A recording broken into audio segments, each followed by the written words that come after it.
good, beer is good, beer is good, and stop. What's going on, everybody? Welcome to this episode of The Beer Chasers. I'm Preston. We're joined by Mike Peterson from At the Bar Podcast, and we have a very special guest, Bobby Bowen of Bowigens Brewing. Bobby, how's it going? It's going great. How you doing? Good, man. So if you could, let's just get started, get right to it. Tell us a little bit about your location, kind of how'd you get started? Well, there's two of us. Me, my partner Kevin Wiegand. He's the vegan, the Bowigens. Okay. Our names together there.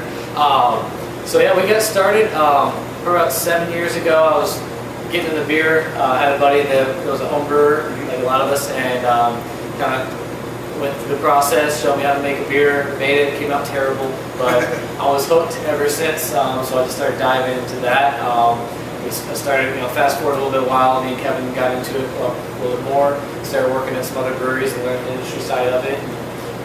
For about 4 years ago, we decided to pull the trigger and, let's go, let's open our own brewery. We were comfortable where we were at.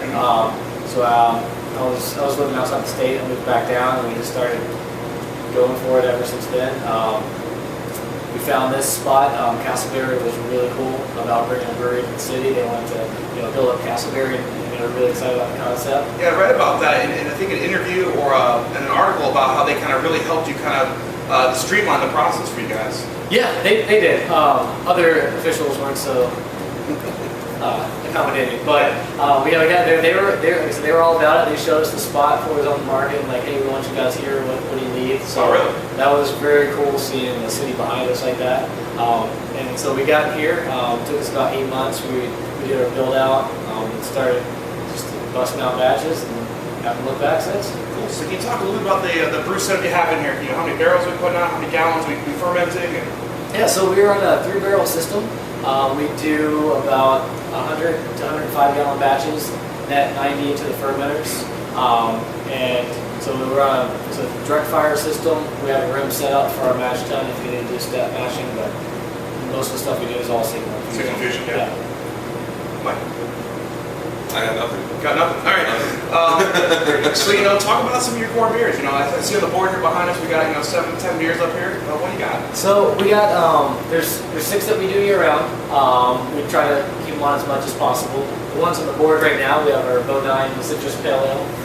We have Heffen Awesome, which is our peanut butter Hefeweizen. Super excited about that. Anybody who watches the episodes knows I love a German Hefe, and the peanut butter Hefeweizen sounds very intriguing. Yeah, Germans might consider it blasphemy, but we're cool. we're going to Americanize everything. We're going to mess it up. We have our 7-layer milk stout, toasted almond brown ale, and other ones we have are Lost Anchor IPA, the Korean team, which is our cream ale / it's more of a German style Kolsch. We do that with lemon zest, so again, pissing the Germans off. Yeah. And then other than that, there's ones we a couple times a month I'll just brew some new beers, try to keep it exciting, do saisons, try to do some noses, do whatever we want to come up with, keep it fresh. So you touched on a little bit. You're coming up on your 1-year anniversary. So talk about what you guys are going to be doing. Yeah. So on February 20th, we have our 1-year anniversary. We're blocking off. We're just having a block party out in the parking lot. Oh, no kidding. Okay. Yeah, we're doing bands, local food. We have some games out there. We're doing a lot of rare beer releases. Okay. So for 7 hours straight, we're releasing a rare beer Every hour. every hour. Oh, cool. Yeah. So it's going to be a good celebration. We're looking forward to it. So I'm from the Tampa Bay area, so I can stop in occasionally and come see you guys. But any plans for distribution or bottling or? We do have plans for distribution. Nothing set in stone yet. Okay. We're hopeful for later this year to be starting into some distribution and start to get more into the market. Just nothing set in stone, but as soon as we can, ramp up production. Let's do a little expansion. Very cool. So outside of that, anything kind of in the works? Anything you guys are planning for the future? Or? We do have some plans for some bottle releases coming up this year. A couple special bottles we're gonna do. Keep the beer selection rolling. Have our course and do some more experimental stuff. Put in some new tanks. Hopefully get more into sours here in a little bit as well. So okay. Just keep growing. Kettle sour? Are you going to go all the way? I want to go all the way. Okay. I mean, I do both. I enjoy good, doing advice and stuff like that. But I want to build. When I started, I wanted to build a separate room. Yeah, we live in there with the barrels. Part of us that's crazy about it. We couldn't find a room, but we will. So cool. Well, let's talk about beer. I'm ready to try some. Is that okay? Yeah, let's do it. Yeah, let's go ahead and do that. All All right, we're back, and Bobby's been gracious enough to give us a couple of samples here, so go ahead and talk us through what we got. Absolutely. So these are some of our core beers we got. Starting on the left, this is our 7-layer milk stout. Okay. Right next to that is our toasted almond brown ale. Okay. Next to that is our Bo 9 citrus pale ale. Okay. And then our Heffen Awesome with peanut butter Awesome. spice. Super excited about that. So I guess we'll just start over here with the Hefe. Let's get right Yeah. into it. Yeah, cool. So I'll talk a little about this. So how'd you come up with this idea? A peanut butter Hefeweizen. Yeah, so like I said, a lot of people they kind of look at you sideways a little bit when you first tell them.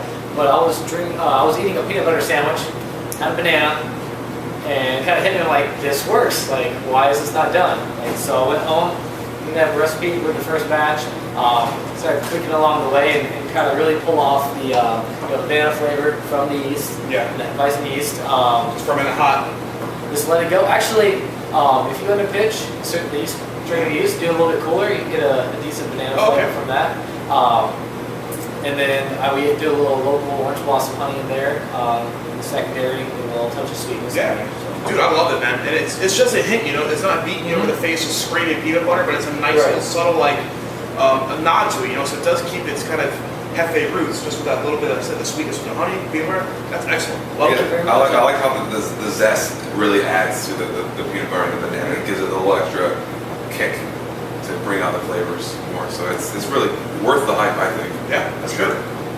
Yeah, we wanted to keep it subtle, not make it like a novelty, just to Right. flavor in, but actually Yeah. use it to make a really good beer and, Yeah. and balance. And again, the Germans aren't totally screaming at us now. It's just Yeah. slight, Yeah. slight variation. Slightly. Cool. So we can move on. This is the citrus pale ale. So talk a little about this one. So this is one of the first recipes we came up with when we started homebrewing together. I love hops. So it's not a Right. secret. So I think a good pale ale should have a good hop presence to it. I think Sierra Nevada is a good standard, 30, Yeah. 35 IBUs. So back in the day, that was extremely That hot. was extremely Now hot. that's just kind of like mild hot. This one's 41. I think Okay. consider anything under 50 is really. We're up the smell. You do get that big hit of citrus. So it's orange. Is it tangerine or anything? Or No, it's just straight, just orange zest. Okay. But we also use Citra and Cascade hops Gotcha. to get those tropical Yeah. citrus notes. Cool. It's got a job. That's good. It's really good. Yeah, it's not overly hot, but you were selling me on the hops, and I was going to be, oh god, because admittedly, my I didn't and I talk are about hop too guys, much. but Yeah. no, that's perfect. It's a nice balance. A lot of people think like the pale ale, will say, oh man, that's really hoppy. So we try to keep it balanced. I was talking to him, I think the first time he had it, I'm like, just give it a chance. And he's like, oh my god, it's like actually. I still really like this. Yeah, it's very I'd say balanced. The citrus you taste it, but again, it's not beating you over the face. It's just a nice touch to kind of accent the beer, and it's not over hopped. This is an ale I could drink. Generally, I like sweet Hefeweizens, Doppelbocks, and Belgians and stuff like that. So to get a nod from me on this, it's a good job. Awesome. Yeah, it's well balanced. It's very good. I could drink that. That's a good starter beer to kind of start. And it cuts off. It doesn't linger either. Yeah. So You don't get that bitterness where it's just on your tongue crisp for and clean. hours. So, That's yeah. what we've messed around with the water profile of this and the cool. finishing gravity, so to make sure the bitterness doesn't linger enough. It's nice, quick, dry, and we're ready for some more. So That's great. Solid. Yeah, good job. And now we have this the toasted. it's our toasted almond brown ale. This is American brown ale. So we got a good amount of American hops in here. We toast almonds ourselves, do them in the mash. Very cool. It's just a bigger American brown ale. Great smell on it. Yeah. Great nose. You get this from that almond. Nice little bit of sweetness from the brown. That's awesome. That's so good. I like it again. Just the right touch is just enough in.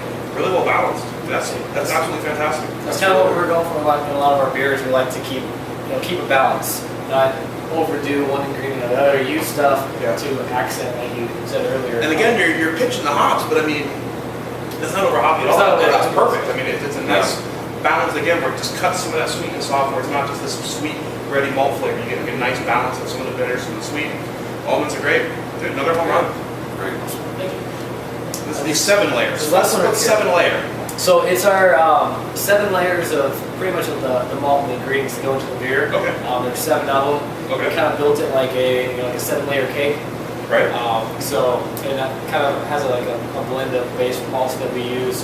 build it up. We finish it on bourbon soaked vanilla beans, kind of give it a Oh, yeah, you can smell that. Yeah. Yeah. Give it that kind of smokiness a little bit. Give it a shot.